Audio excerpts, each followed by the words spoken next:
Hi hello నమస్తే నేను మీ శ్రీలతని welcome back to Kalyan Shri. ఇవాళ ఒక మంచి బ్రేక్ఫాస్ట్ రెసిపీతో మేము ముందుకు వచ్చేసానండి. ఇది ఈవినింగ్ స్నాక్స్ లాగా కూడా చాలా బాగుంటుందండి. అప్పటికప్పుడు ఇన్స్టెంట్గా చేసేయాలంటే దీన్ని ఈజీగా ప్రిపేర్ చేసేయచ్చు అనమాట. రోజు ఒకే రకం బ్రేక్ఫాస్ట్లు తిని బోర్ కొట్టినప్పుడు ఈ రెసిపీని ట్రై చేసి చూడండి. నిమిషాల్లో రెడీ అయిపోతుంది. టేస్ట్ అందరికీ నచ్చేస్తుందండి. మనకి చేయడం కూడా చాలా ఈజీగా అయిపోతుంది అనమాట. పప్పులు నానబెట్టే పని లేదు, పిండి రుబ్బుకోవాల్సిన అవసరం అస్సలు లేదండి. మరి దీని ప్రిపరేషన్ ఏంటి, ఏ విధంగా ప్రిపేర్ చేసుకోవాలి అనేది వీడియోలో క్లియర్గా చూసిద్దామండి. ఫస్ట్ టైం కనుక మన ఛానల్ని చూస్తున్నట్లయితే తప్పకుండా సబ్స్క్రైబ్ చేసుకోండి. నచ్చినట్లయితే లైక్ చేయండి, ఫ్రెండ్స్ అండ్ ఫ్యామిలీ మెంబర్స్కి షేర్ చేయండి. అలాగే మీరు కూడా ట్రై చేశాక మీకు ఎలా కుదిరింది అనేది మంచి ఫీడ్బ్యాక్ని నాతో షేర్ చేసుకోవడం అస్సలు మర్చిపోవద్దు. మరి లేట్ చేయకుండా ఆ ప్రాసెస్ ఏంటి, ఏ విధంగా ప్రిపేర్ చేసుకోవాలో వీడియోలోకి వెళ్ళి చూసేద్దాం. ముందైతే స్టవ్ ఆన్ చేసుకొని ప్యాన్ పెట్టేసి ప్యాన్ వేడెక్కినాక మీడియం ఫ్లేమ్లోకి స్టవ్ని అడ్జస్ట్ చేసుకొని 1 కప్పు వరకు బొంబాయి రవ్వను వేసుకొని లో ఫ్లేమ్లో పచ్చితనం తగ్గి కమ్మటి వాసన వచ్చేంత వరకు ఫ్రై చేసుకొని ఒక బౌల్లోకి తీసి చల్లారేంత వరకు పక్కన పెట్టేస్తున్నానండి.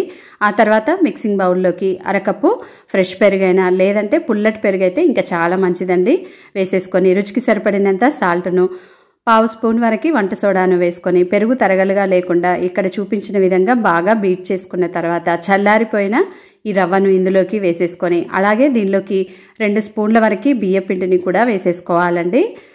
ఆ వీడియో క్లిప్ అనేది మిస్ అయింది. ఇలా వేసేసుకున్న తర్వాత కొంచెంగా వాటర్ని 1/2 కప్పు వరకు తీసుకొని ఒకేసారి కాకుండా కొంచెంగా బ్యాటర్ థిక్నెస్ని తగ్గట్టుగా చూసుకుంటూ వేసుకోవాలన్నమాట. చూడండి, ఈ విధంగా వేసేసుకొని బాగా మిక్స్ చేసుకోవాలి. 1/2 కప్పు నుంచి 1/4 కప్పు వరకు వాటర్ అయితే మనం తీసుకున్న 1 కప్పుకి కరెక్ట్గా సరిపోతుందండి. బ్యాటర్ కన్సిస్టెన్సీ చూడండి, ఈ విధంగా ఉండాలన్నమాట. ఇప్పుడు మూత పెట్టేసి అరగంట పాటు పక్కన పెట్టేస్తున్నాను.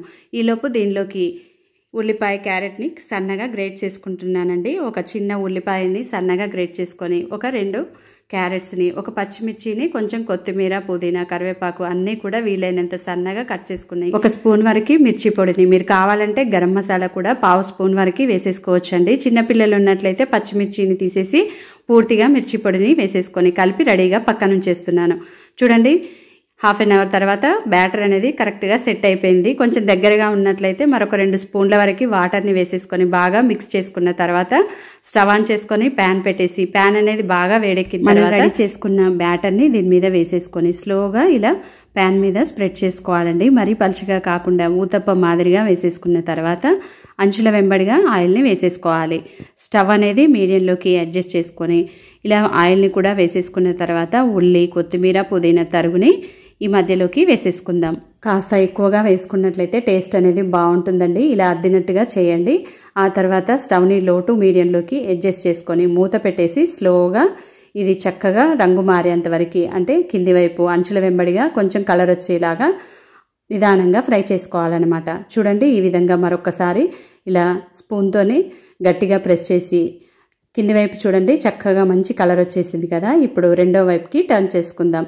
ఇలా రెండో వైపుకి కూడా టర్న్ చేసుకున్న తర్వాత 2 నిమిషాల పాటు సన్నని సెగ మీద దోరగా ఫ్రై అయ్యేలాగా ఫ్రై చేసుకోవాలి. ఇలా 2 వైపులా కూడా మంచిగా దోరగా ఫ్రై చేసుకున్న తర్వాత వేడివేడిగా సర్వింగ్ ప్లేట్లోకి తీసుకొని సర్వ్ అవుట్ చేసేసుకోవడమే. దీనికి ఏ చట్నీ అవసరం ఉండదండి. వేడివేడిగా చాలా టేస్టీగా ఉంటుందండి. తప్పకుండా ట్రై చేసి చూడండి, మీ అందరికీ కూడా నచ్చేస్తుంది. మరి నచ్చిందా? నచ్చినట్లయితే ఒక మంచి లైక్ కొట్టండి. ఫ్రెండ్స్ అండ్ ఫ్యామిలీ మెంబర్స్కి షేర్ చేయండి.